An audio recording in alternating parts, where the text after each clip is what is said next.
Stories are pretty much everywhere. You'd be hard-pressed to go a day without encountering or experiencing a story in some way, pretty much because every time you ask someone how their day is going, you're initiating a story. You're expecting a narrative response. And it's been shown that 65% of all human interactions takes a narrative form, which demonstrates the pervasiveness of stories throughout our day-to-day lives. But in addition to that, they've been with us for a lot of history as well. This early Neanderthal cave painting suggests that stories were told accompanied with visual aids, most likely about survival tactics and hunting within the area.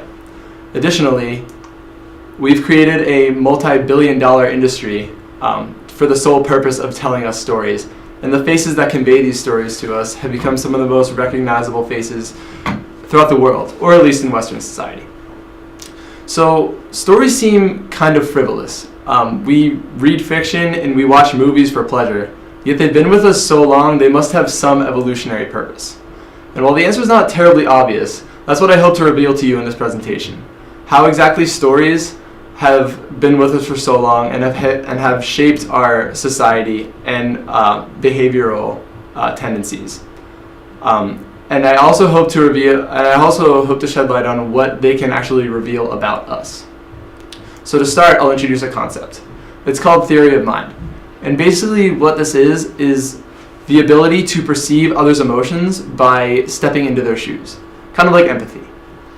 And so theory of mind is actually is very necessary to establish relationships and just develop overall social awareness, which are both very necessary for complex cooperative networks as well as complex social dynamics. So basically the development of this theory of mind allowed humans to participate in more cooperative groups, which, as we all know, led to increased survival rates in early nomadic groups. So how do stories fit into this?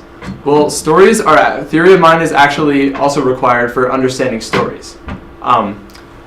Basically, the ability to insert yourself into an imaginary character's mental state and an imaginary setting requires this theory of mind. Additionally, fiction has been shown to enhance overall theory of mind and make readers more empathetic and enhance their social awareness. And so while it's hard to pinpoint an exact cause and effect relationship between between stories and cooperative behavior, they are intrinsically linked through theory of mind. So stories are also a really good way to transmit information because they engage listeners on an emotional level. Now, advertisers actually take advantage of this and utilize narrative forms in their advertisements because studies have shown that people are actually 22 times more likely to remember stories than facts alone.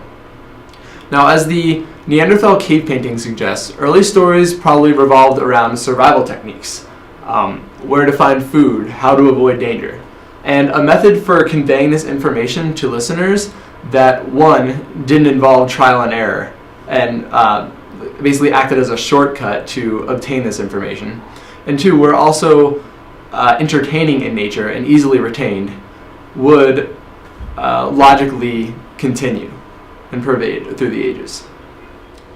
Now, stories at their root are essentially reflections of human thoughts and human emotions.